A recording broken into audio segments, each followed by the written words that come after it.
she met, who seems like a really great guy, except he has some issues with his hygiene and his car is filthy. So I want. The spotlight makes folks believe those at fame's peak always live in perfect, polished, spotless frames down to every detail. But behind the lights, fame doesn't always pair with tidy living, and big talent sometimes comes with habits that give people chills.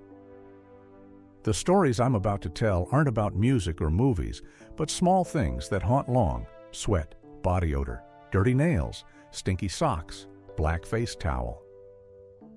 Those imperfect details clung to 17 black legends' lives for decades, stuff few dare say straight. And now we'll open the secret door not everyone knows, where stars believed skipping hygiene kept creative vibes and saw body smells as part of identity. 17. Ruby Dee, Broadway queen, and the rotting footsock smell haunting Backstage for days. Ruby Dee was a major icon of American stage and film, tied to Broadway, heavy roles, and a persistent journey in equality movements. Pros respected her for deep immersion, emotional acting, and rare, serious work ethic over decades in the arts. But behind those bright stage lights in the 1950s, 1960s, Ruby Dee had a hygiene habit that stunned whole backstages. With packed Broadway rehearsals, late-night shows, and back-to-back civil rights meetings, she basically lived in New York's stuffy theater spaces. In that setup, Ruby Dee would stuff sweat-soaked socks in a sealed bag for 4 to 5 days straight without washing, then wear them again for next practices. The pungent stink built day by day, clinging to her feet, spreading to the floor, sneaking into every backstage corner. It wasn't just from no time to wash. Ruby Dee believed stage sweat, New York street dust, and tense meeting cigarette smoke mixed kept what she called character emotional energy. In her thinking, washing too clean would lose the poverty, harshness, and grime many roles needed. To her, the sour sock rot wasn't sloppiness but part of immersing. Backstage got hard to breathe sometimes. Co-workers around her often fanned themselves while rehearsing, trying to wave off the thick stink spreading in the air.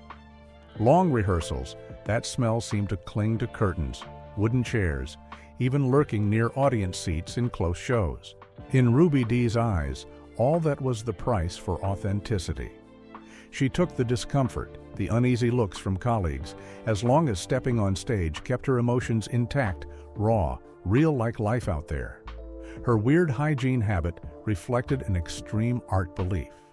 It showed Ruby Dee ready to trade personal comfort to hold emotions she saw as acting soul, even if the price was whole backstage, enduring stink for days. 16.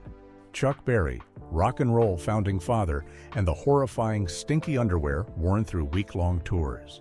Chuck Berry was one who laid rock and roll foundations, a name tied to tunes-changing pop music history. He stood out with explosive performing, captivating guitar, and deep influence on later artist generations. Into the 1950s, when first rock and roll tours rolled through American South, Chuck Berry's life glued to rickety trucks, dusty, non-stop show schedules.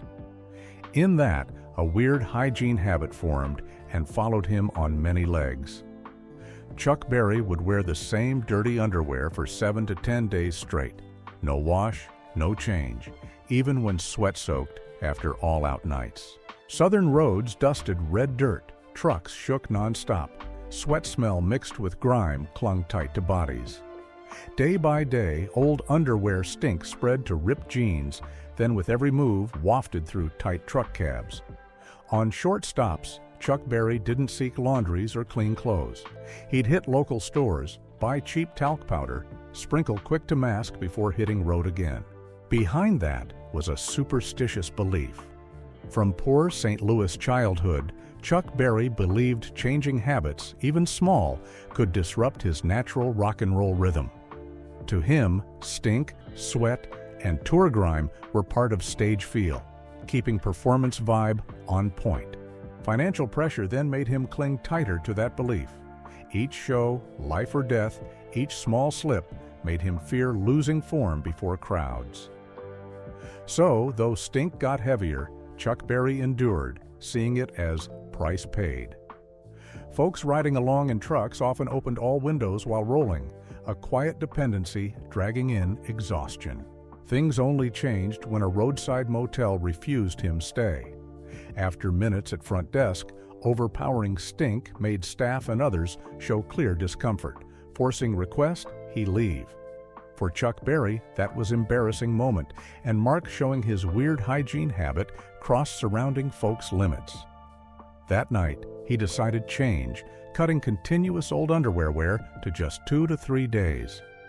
Still, he didn't regret before, believing it kept his rock and roll vibe unbroken. 15. Diana Ross, pop music queen, and the secret of using old newspapers instead of toilet paper.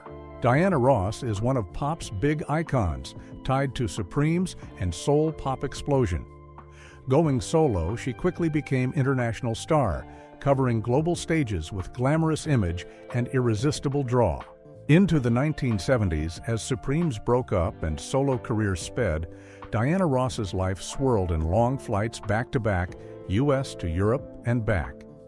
Packed schedules made personal routines patchwork.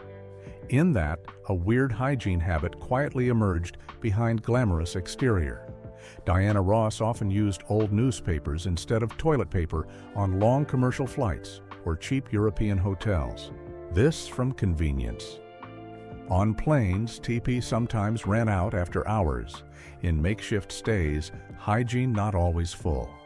Diana Ross ripped carried old papers quick, believing newspaper softer than roadside leaves, and saved costs for non-stop moving crew. But reality far from initial thought. Black inked papers when wet started blurring, soaking, creating damp paper smell, mixed pungent ammonia. Ink stuck to skin, leaving dark streaks hard to wash, sometimes light sting. Repeated mixed smell clung to clothes, snuck into thin performance dress fabric, keeping dressing rooms always off. Still, she didn't drop that habit. Turns out, deep cause in thrifty living she carried from childhood in Detroit housing projects. Using newspaper for TP didn't go when she stardom, just covered by elaborate makeup and pricey outfits. Plus, public image pressure made her prioritize perfect stage looks over fully handling personal hygiene behind scenes. Assistants knew this habit, but instead of complaining, chose quiet coping. On tours, they always carried spare wet wipes for Diana. When she refused feeling unfamiliar, they switched to quietly wiping blurred ink and clinging smells on performance dresses before showtime. Thanks to that, her exterior always flawless before public eyes. 14. B.B. King, blues king and body unwashed for 3 weeks amid stifling tour buses. B.B. King is blues monument, bringing Southern U.S. guitar sounds and emotions worldwide. He conquered audiences with signature style, hundreds yearly shows, and rare stage endurance over decades. Through 1960s and 1970s, B.B. King's life tied to month-long tours through American South and Midwest. Days on end, he lived on rickety, cramped, lacking buses. After late-night bar shows, when stage lights just off, B.B. King returned to sweltering bus cabs. In that, he deliberately didn't shower for 2 to 3 weeks straight while on road.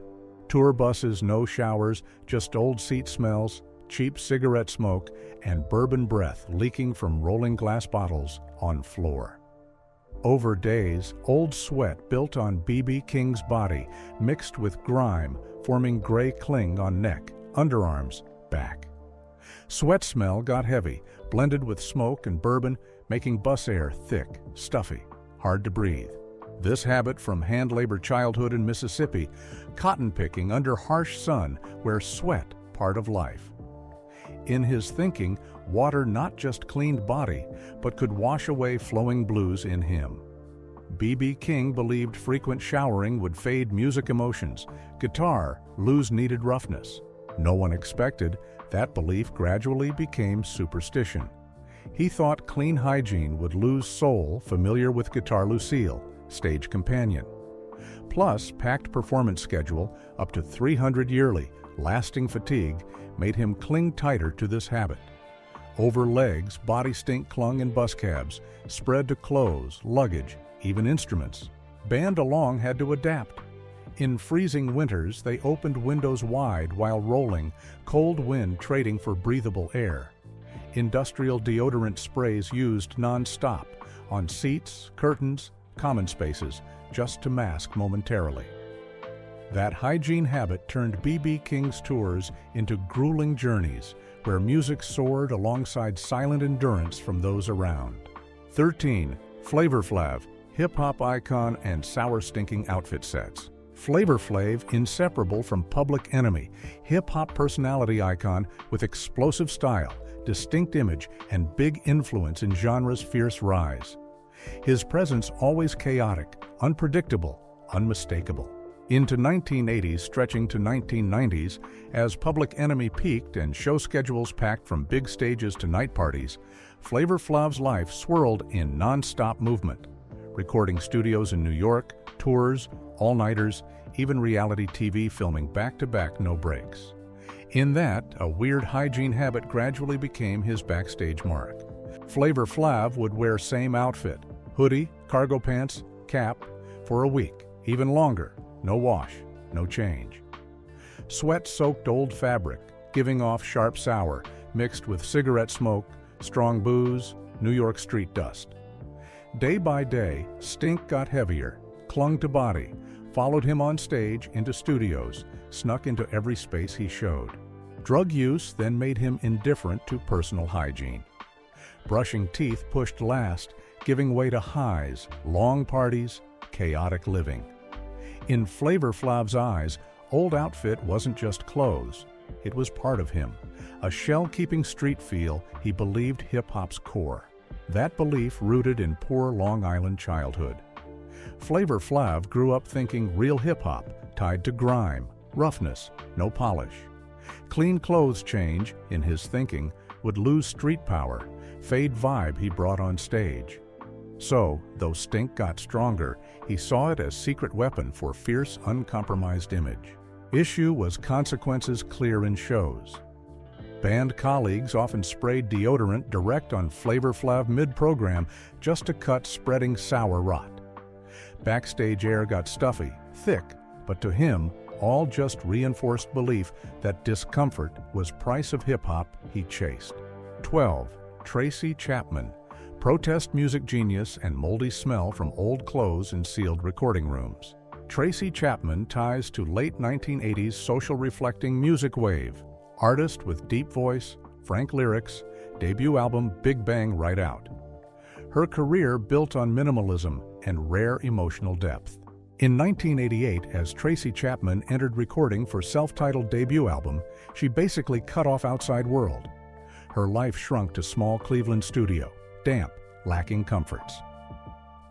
Day after day, Tracy Chapman wore same faded outfit, old jeans, worn sweater, no change, no deodorant or perfume. Not just that, many days straight, she ate, slept right in studio.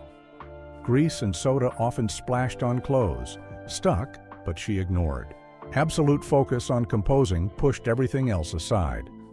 To Tracy Chapman, brushing teeth interruption that could snap inspiration flow. In sealed space, high humidity, weak lights, sweat built on her body, mixed with old fabric moldy smell. Day by day, sour stink spread whole studio, clung to walls, carpets, recording gear. Studio air got heavy, thick. Sweat smell with humidity gave room forgotten for days feel. To keep working, sound engineers had to run air purifiers non-stop. Machine hum steady like backing to guitar and recording vocals. Air in studio became burdensome, thick. Sweat smell with humidity made room feel abandoned long. To continue work, sound engineer had to run air filter non-stop. Machine steady run like backing music for guitar and singing recording. That hygiene habit reflected another dark side of genius, where creation ranked above basic personal comforts.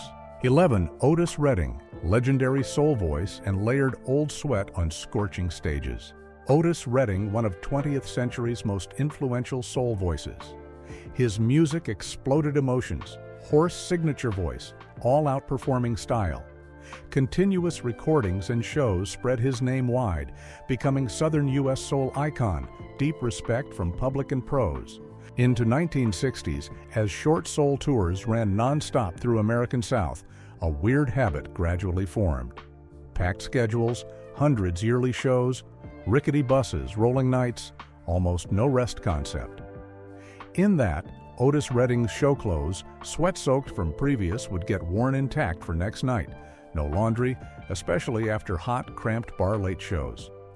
At first, performance clothes got washed every other, but gradually, wash gaps stretched, up to a month. Old sweat clung to cotton shirts, soaked deep in every fiber. Sour smell didn't fade, mixed with thick smoke and stage bourbon breath, creating heavy air over stages. Each light on, music up, smell burst too, like show part. Band along often cheap room sprays, quick spritz before curtains, hoping mask lingering stuffiness. Notably, everyday clothes got normal washes, only show outfits ignored. Actually, Otis Redding did so, believing previous show sweat carried raw soul power. He thought too clean laundry would wash emotions away, that energy roughness making his singing would vanish. That superstitious belief clung to him whole roaming time. Plus, built fatigue from non-stop labor, habit not just kept, but got more extreme over legs. Once, in sweltering summer night show, when stage almost no breathing room, built sweat smell rose pungent. Group audiences edged stage first entranced, then backed off. Not for less captivating music, but sharp smell stunning them. Still, Otis Redding sang pouring all, new sweat layering old, creating uncomfortable loop, but his belief kept emotions peaked. That weird hygiene habit not just reflected artist life's harshness, but exposed thin line between passion, superstition, and lasting depletion. 10. Nina Simone, civil rights piano queen and unwashed body amid frenzied creation days. Nina Simone, rare music icon, masterful pianist, voice tied to civil rights movement. Her music heavy politics, fierce emotions, deep influence, pushing Nina Simone beyond entertainment to era's voice. From 1960s to 1970s, as civil rights spirited songs born in peak tense air, she started weird hygiene habit. For many straight days in studios or hotel rooms, she almost no shower. Body clean, just quick wet wipes, enough reduce itch, then back to old piano. To her, washing interruption dangerous, could cut flowing emotions in head. Those damp New York or some European piano studios became long, sealed spaces. Cigarette smoke rose nonstop, tight mixed with built body smell after unwashed days. Air thick, heavy, clung to walls, keys, every breath. Some winter recording sessions, but sound engineers still had to window open for cold wind dilute lingering smells everywhere. Political pressure surrounded daily. Songs not just for listening, but confronting, resisting. At same time, mental health issues made Nina Simone increasingly closed, withdrawn in own world. She holed up in rooms, around piano, little talk, little care for usual habits. Packed performance schedules back to back, from studios to stages, from one hotel to another, made all priorities poor to creation. Belief showering would cool emotions didn't appear random. Formed from tough North Carolina childhood, where emotions and endurance tied tight. Grown, that belief strengthened in tensest composition phases. Body smell, smoke, damp spaces, gradually part of creation environment. What she believed kept emotions raw, real.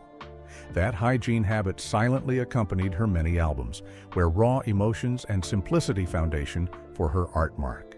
9. Wesley Snipes, Hollywood action warrior and thick sweat smell clinging on film sets. Wesley Snipes' typical action film face for years. He marked with toned body, warrior vibe, roles needing high movement intensity.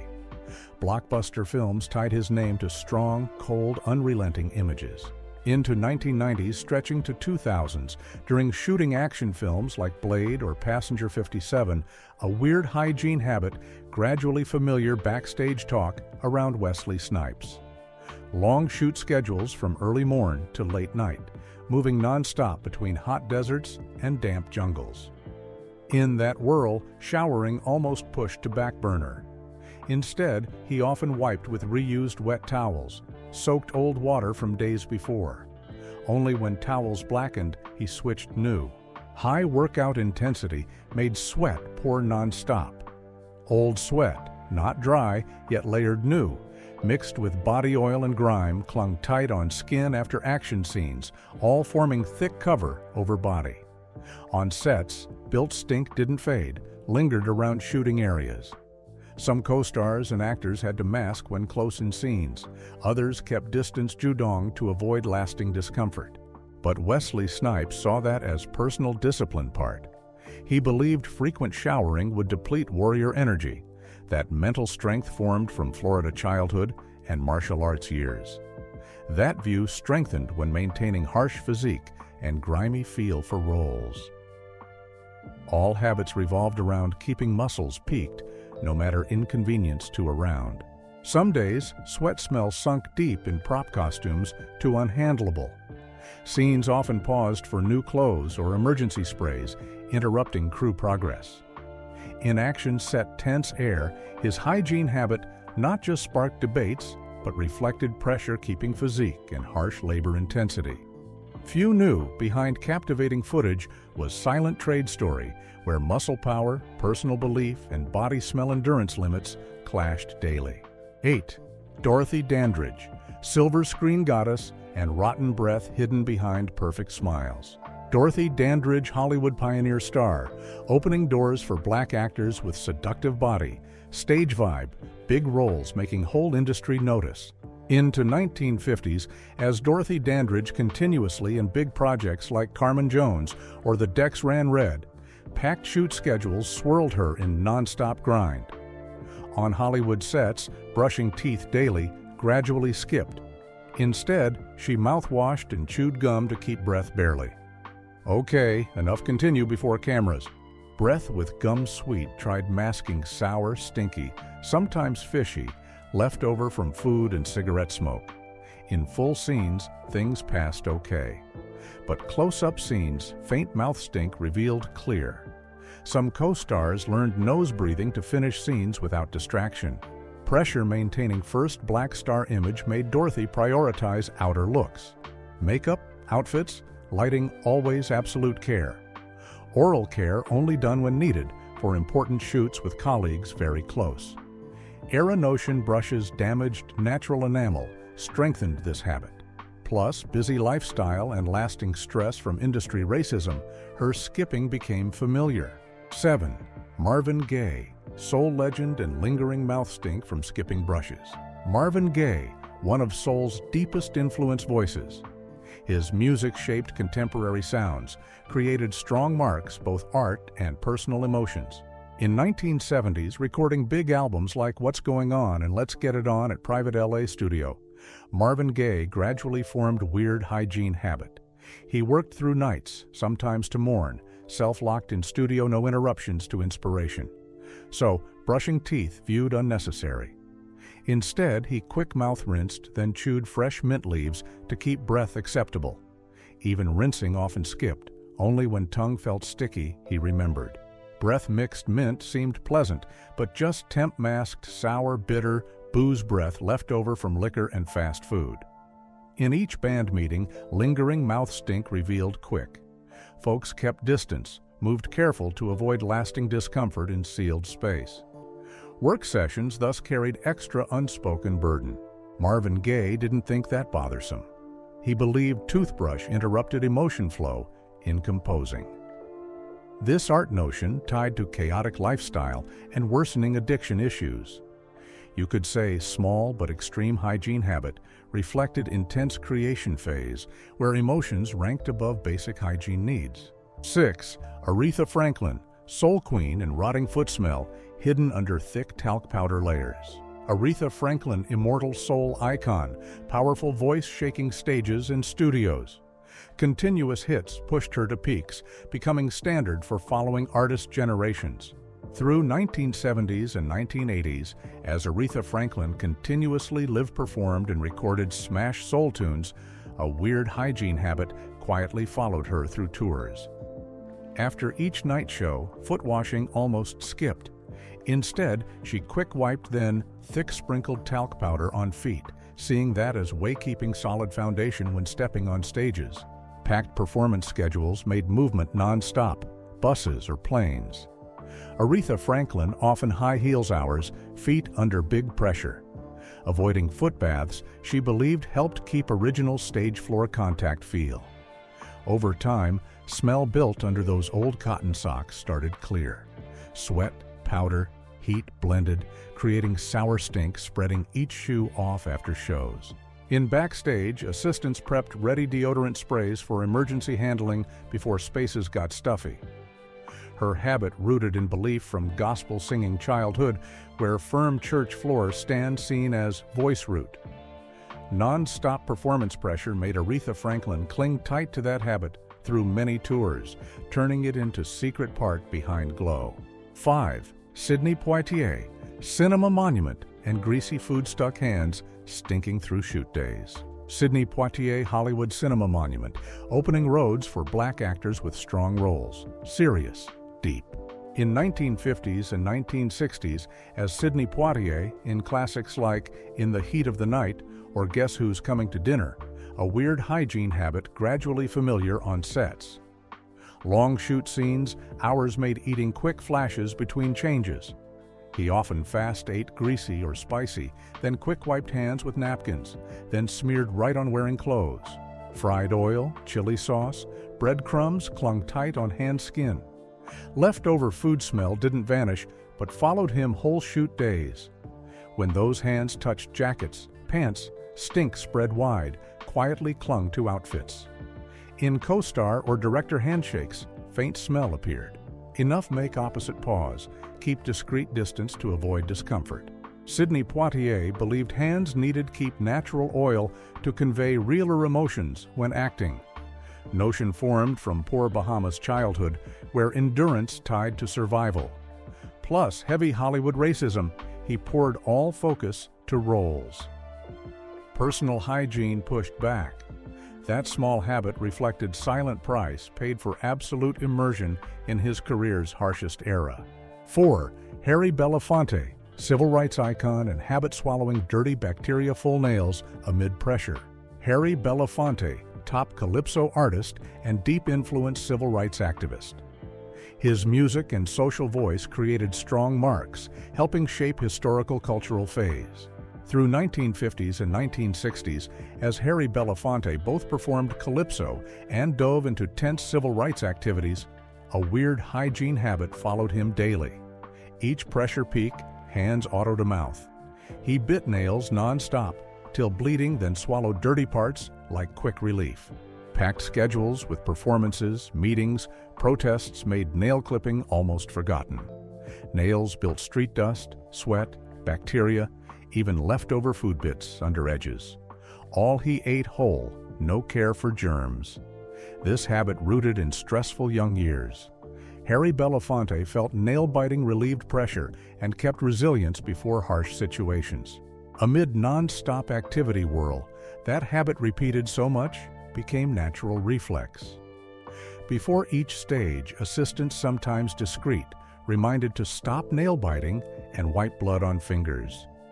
After lights, that's unseen dark side of an icon, always bracing against era pressures. 3. Stevie Wonder, music genius and rotting long nails. Stevie Wonder Contemporary Music Monument, multi-talented artist with classic album series, shaping sounds of generations and deep historical marks. From 1970s, diving into big recording projects, especially songs in the key of life phase, Stevie Wonder basically cut off outer life rhythm. He holed up in studios hours, some days mourn tonight. In that composition whirl, a weird hygiene habit formed and clung. He no nail clipping, let grow free, used to play piano, strum guitar, touch each key with passion and surging zeal.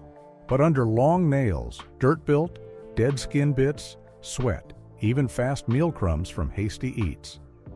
Sound engineers had to wipe keyboards non-stop to avoid food smells or grease. Issue is, Stevie Wonder believed long nails helped better rhythm feel, like music extension, a belief he nurtured in closed creation lifestyle. That habit followed him through many albums, quietly existing alongside tunes shaking whole world. 2. Ray Charles, music legend and horrifying stinky old face towel never washed. Ray Charles, American music legend, master blending soul, jazz, rhythm and blues, creating series-changing pop music history. Into 1950s, then through 1960s, 1970s, non-stop tours like no end point. Old tour buses rolled day after day, no decent baths, no proper laundry spots. In that, face towel following Ray Charles became inseparable item. He used it wipe drenched sweat after each song, wipe surging tears on stage, wipe mouth-lingering food, and dusty skin full from road grime. Issue is, week after week, that towel never washed. Old sweat smell mixed with tear sour, added road dust salty dry, clung tight every fiber. Towel gradually stiff, heavy, carrying mixed smell, making band just near feel uncomfortable and avoid. But to Ray Charles, that treasure spiritual. He believed washing that towel meant rinsing away emotions and music soul. Belief formed from poor Florida childhood, strengthened by nearly 300 yearly show schedules. Even when body tired from flu, that rickety old towel still pressed to face, continuing stage companion. 1. Eartha Kitt, cabaret queen and wilted wildflower smell mixed, sweat-haunting dressing rooms. Eartha Kitt, multi-talented stage icon, globally famous with sensual voice, bold cabaret style, and wildcat seductive image, top entertainment. From 1950s to 1970s, moving non-stop between European cabaret stages and U.S., Eartha Kitt almost said no to usual deodorants. She self-crushed wildflowers, extracted essence, carried in bags, like inseparable. Packed shows, tight dressing rooms, flight after flight, made flowers quick wilt. Initial fresh scent gradually warped, blended with post-hot lights, body sweat, creating heavy feel covering spaces each her appearance. After long shows, decomposing flower smell mixed human breath clung tight on skin, outfits, spread whole sealed rooms. Some new co-workers not used had to window open, breathe quick to adapt. Eartha Kitt saw their subtle grimaces, but kept that habit to midlife. Maybe in her thinking, that primal scent helped maintain wild allure, true to prowling cat image she chased. Under unique image pressure, plus wandering lifestyle, this habit clung to every career phase, no matter silent discomfort from coworkers. You see, behind stage lights, behind wild applause, turns out stars have hygiene habits bizarre enough to startle. Those unusual habits didn't form random. They born from pressure, personal beliefs, and glory's price paid.